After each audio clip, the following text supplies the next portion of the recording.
Welcome all to Chasing Tents. My name is Abby. Thank you so much for joining me, guys. Now, this video is all about the Ducati 907 i.e. Very special bike. Now, I have bought this bike recently. Now, there's a little bit of a story to me buying this bike and about the bike itself anyways. And I'll tell you what, a lot of people don't know about this bike, but the ones who know really know about this bike. It's a bit of a Marmite bike. Some people like it, some people don't like it. I absolutely loved it. So this is a fuel injected Ducati 907, 904cc engine, L-twin Panther, and basically 100 years of Ducati Trackday was getting organized at Donington Park.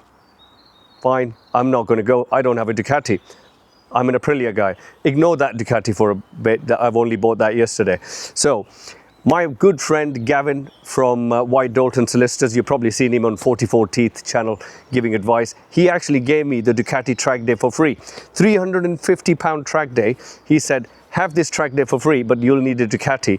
Now, no one, even though I've got 4 friends with Ducatis, no one will give you their Ducati. No one. Even your own brother won't give you their Ducati to take it to a track day. So I thought I'll have a look online. I saw a few strange looking multistradas, no disrespect to people with older multistradas, and some 900 SS from a different era and stuff. I mean, I do like a 900 SS, SL, that one.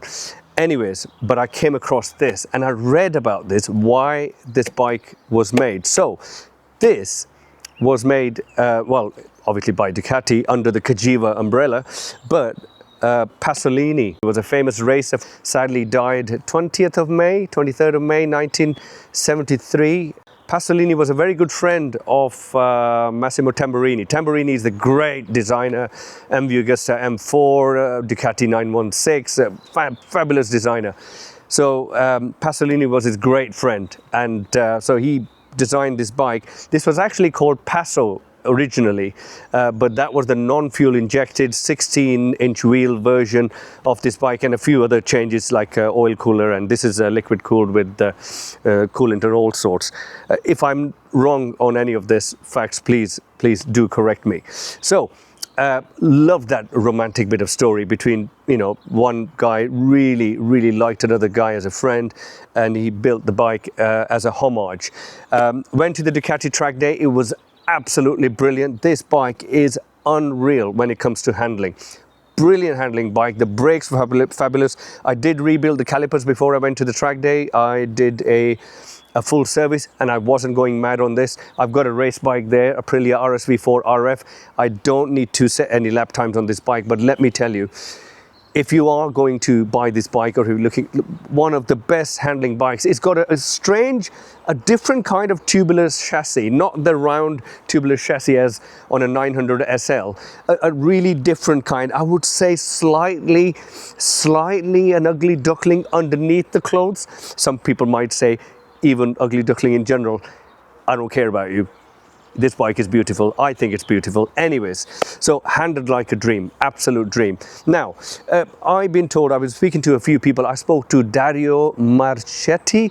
If I'm saying that name wrong, sorry. He's the famous test rider. I'll put a little video of him. I was talking to him in detail about this bike. He was involved in the original testing of this bike in 1986. And even the MD, the managing director of Ducati that day, Fabrizio, I think. And he told me this was the first bike he rode as a test bike or a test ride as a young lad, and he fell in love with Ducati, and then he started working for Ducati Bologna, and he now is an MD. So lots of romantic stories circling around this bike on that Ducati Track Day.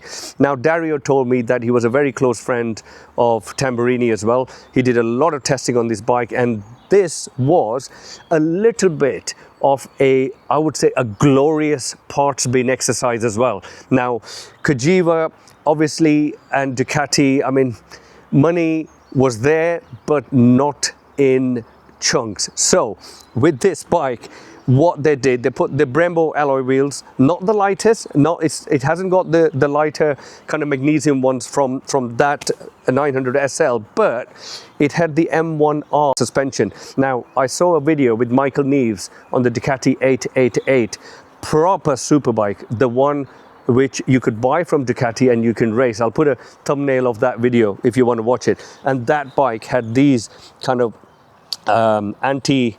anti-dive suspension. It's got an air thing here. You can, it's all air setup. So yeah, in terms of the bike, standard exhaust, I've actually bought, so my family live in California, my brother, my whole family live in California. I found a pair of Ferracci exhausts and an E-Prom chip, stage 1 from California. I only bought the exhaust for now because I want to go to a proper Ducati connoisseur, or Luigi Moto in Bristol, I've heard, are very good. Or there's another company near Silverstone in Northampton to really get some guidance around fitting those exhausts. I think what I'm going to do is make this bike better than what it is. It's only done 15,000 miles, honestly. Full service history from Ducati Manchester. The gentleman who owned it was sadly getting a bit older, and he had just had cancer, and I think someone dropped this bike in the garage. So if I can bring the camera here, we can see a slight damage to the bike. So you got to ignore the GoPro. The mount, I'm gonna remove that after the track day. So if you can see here, this is in quite. So I think they got these two parts from Ducati, the previous owner, but they didn't paint it professionally. So what I'm going to do, I'm going to get all these marks removed, get this painted, hopefully put those exhausts to see if they're not too loud, because the gentry, and please excuse me if someone finds this a bit strange, the gentry who buy these bikes are quite distinguished, I must say, and they might not prefer a loud pair of Ferracci exhausts, but they were very rare exhausts. So I thought, you know what, they were $330, which is 260 quid in the UK, so not very much. So I bought them anyways. Going to get them fitted, probably a stage 1 to get the fueling air mixture right and take it from there. But otherwise, this bike is absolutely fabulous. If you're looking at this, this is a brake guard. In the UK, you cannot do a track day without a brake guard, so I've had to get one done, otherwise they wouldn't allow me on the track. I will get that removed. But yeah, otherwise I am absolutely super happy with this bike. All in all, from every way, I mean, I'm happy it's fuel injected. Most of my bikes are carbureted, and having fuel injected bike, you just don't have to empty the carburetors of fuel in the winter. There's so many less things you have to worry about, and tuning is a bit more easier, and honestly, it just sounds fabulous. I'm not going to turn the bike on here. It's the back garden. It's a nice bank holiday weekend in the UK. People are having barbecue, so please don't get offended. People do get offended when I don't start the bikes and rev them, honestly. But yeah, fabulous bikes. The brake calipers, I think they are 4-pot calipers. The swing arm at the back, I've been told, is also a race parts bin exercise from before, from the 851 without the brace, I've been told. So I'm still trying to learn a bit more about this bike, but the previous owner obviously serviced it really good. All braided hoses, hell braided hoses, changed the fluids on time, belts are changed on time. So it is an absolute brilliant bike. So yeah, I'll do some more videos on this bike. I'll probably try to make it not pristine, because when you make bikes pristine, then people don't ride them. I'll make it as good as I can, and probably one day sell it. One day soon, because I really don't need two similar engined Ducatis in my garage, honestly. This was a hurried purchase for a track day, and I was going to plan to keep it for a long time, but now I found a stunning white framed Mark 1 900 Superlight, so I probably won't keep this 907 IE. But guys, any questions, do feel free to ask. If I've said anything wrong, excuse me. I will do a proper dynamic review of this bike in another video, where I'll be taking it around and everything. And by the way, if anyone thinks these two mirrors are just there to appreciate your, sexy gloves, no, they are very, very good mirrors. I mean, on the track, I don't look at anyone behind me, but I was pleasantly surprised the visibility in these mirrors, and the dash and everything.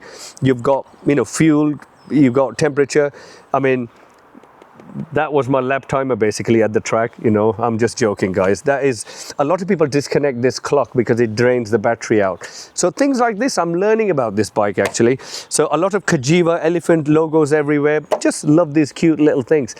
I'm going to make a lot of videos on these bikes, guys, on this bike, and do a proper dynamic review. So look out for that, and thank you for watching. Thank you for your time. Take care. Please do like and subscribe. A lot more videos like this coming up.